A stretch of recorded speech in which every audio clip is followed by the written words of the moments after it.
అనిల్, నేను ఒక్క 2 మాటలు మాట్లాడతాను. ఈ సినిమాకి అవకాశం వచ్చినప్పుడు చాలా ఎగ్జైటింగ్గా ఫీల్ అయ్యాను. దాంతోపాటు ఒక చిన్న భయం కూడా స్టార్ట్ అయింది. ఎందుకంటే ఏదో ఒక రోజు ఇలా మైక్ పట్టుకొని మాట్లాడాల్సి వస్తుంది. చిరంజీవి గారి గురించి ఏం మాట్లాడాలి, అది మీకు తెలియందా, నాకు తెలియందా, ప్రపంచానికి తెలియందా? ఎందుకంటే ఆయన గ్రేస్ గురించి, ఆయన స్వాగ్ గురించి, ఆయన స్టైల్ గురించి మనందరికీ తెలియందా?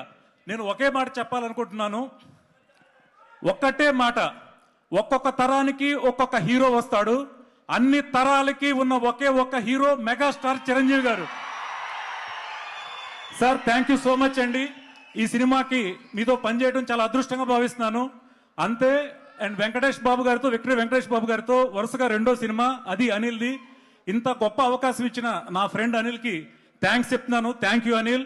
అనిల్తో ఫ్రెండ్షిప్ ఎంత బాగుంటుందో వర్కింగ్ అద్భుతంగా ఉంటుంది. Thank you. అండ్ సాహు గారికి అండ్ సుస్మితా కొనిదల్ గారికి ఆల్ ద బెస్ట్ అండి. సినిమా బ్లాక్ బస్టర్ అవ్వాలని కోరుకుంటున్నాను. Thank you.